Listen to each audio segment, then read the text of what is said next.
In the dark corners of Europe, one name strikes fear into both criminals and police alike: Bolle Jos.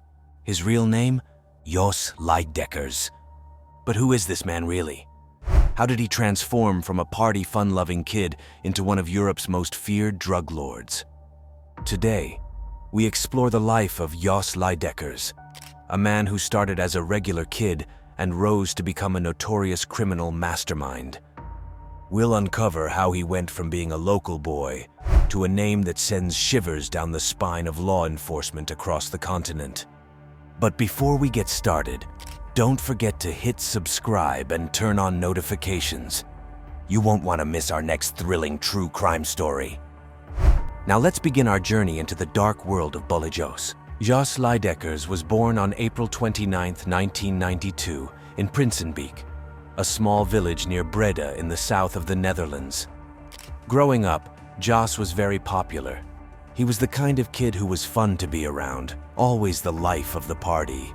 He loved throwing big gatherings at his home, where his friends would gather to celebrate and have a good time. To everyone who knew him, Jos seemed like a normal, easygoing boy. No one could have predicted the dark path he would eventually take. His early life didn't show any signs that he would become one of Europe's most wanted men. Jos didn't come from a rough background. His father owned a well-known brothel in Breda called Reeperbahn, located on Belkromweg. Although this might seem like an unusual business, it was legitimate, and Jos grew up in a comfortable environment. His family lived in the nearby, much nicer area of Presidente, far from the seedy surroundings of the brothel. Despite this, something changed in Jos when he turned 14. He began to get involved in small crimes. Nothing too serious at first, just petty thefts and minor offenses. But these small acts were the beginning of a slippery slope.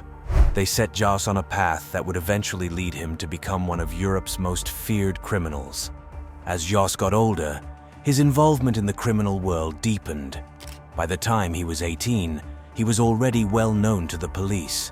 He started hanging out with older, more experienced criminals, learning from them, and quickly climbing the ranks in the underworld. He was smart, ambitious, and eager to make a name for himself. Jos was given the nickname Bolle Jos, or Chubby Jos, due to his appearance. But don't let the nickname fool you. Jos was anything but soft. He was sharp, cunning, and knew how to run a criminal operation. His rise in the criminal world was swift and calculated. As Jos became more involved in crime, he began to focus on drug trafficking. He quickly realized that the real money was in smuggling large quantities of cocaine into Europe. To do this, he needed connections and a well-organized network. Jos started to establish ties with big-time drug traffickers, and before long, he was dealing with some of the most dangerous criminals in the business.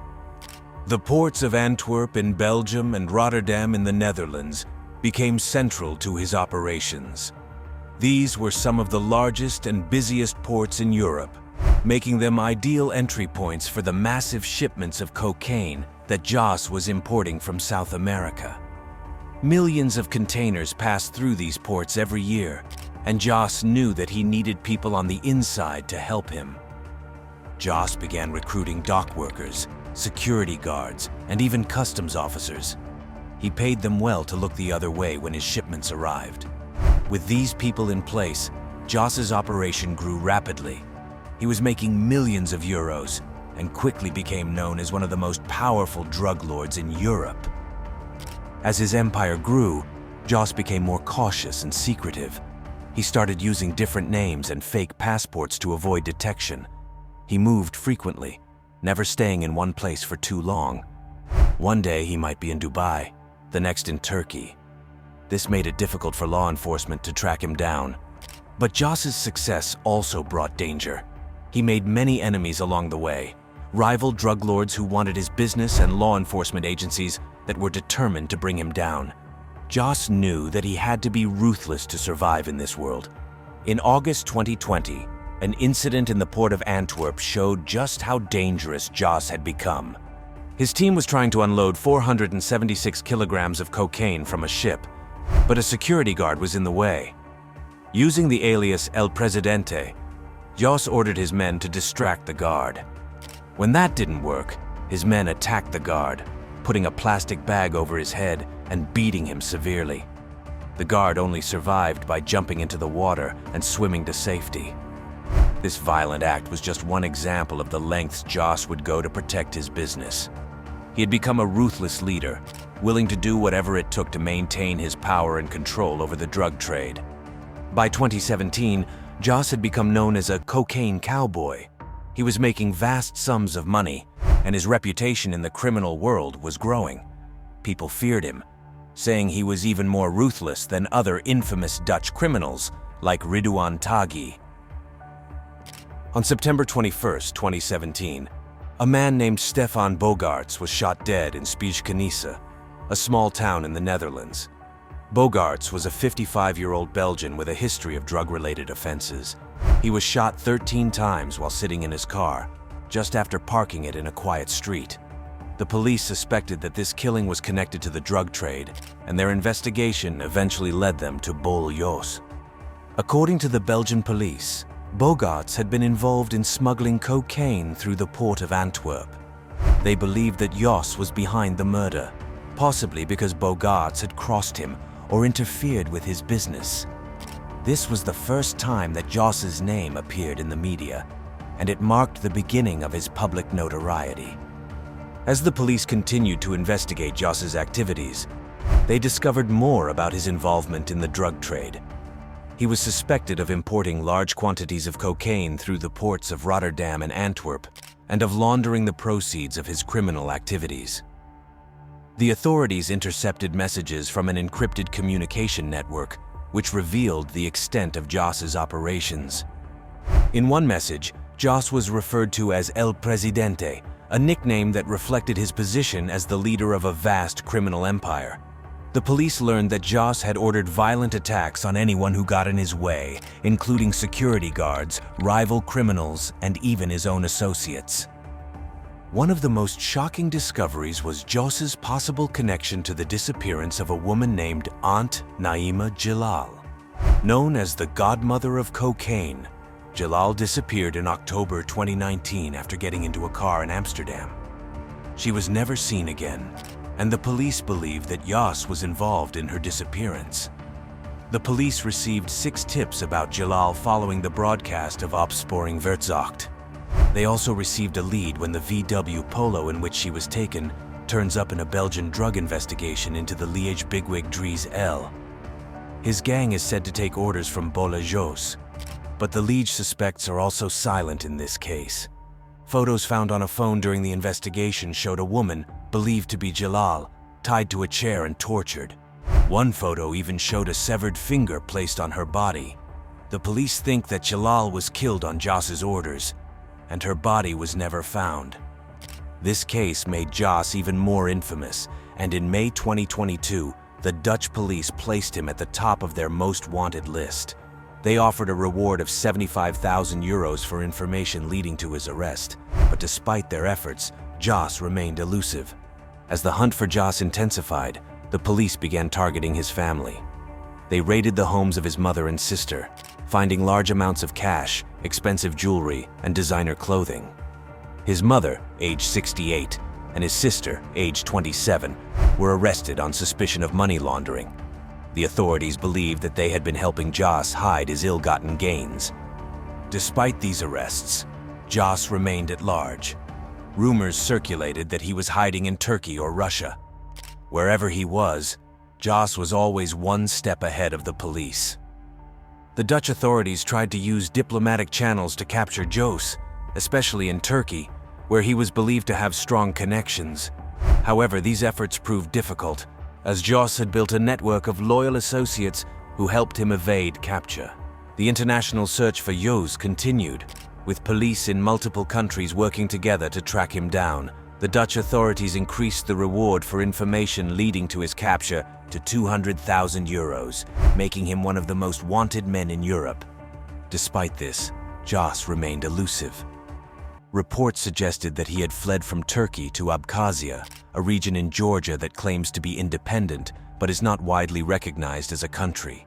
This area, located near the Russian resort town of Sochi, was a remote and mountainous region, an ideal hiding place for someone trying to escape the authorities.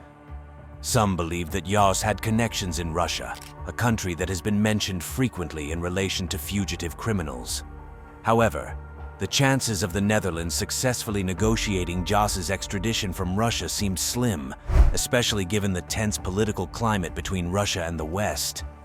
The rumors about Jos's whereabouts were difficult to verify. His brother-in-law, who was arrested in Turkey, claimed in an interview that Jos had fled to Abkhazia and then to Russia.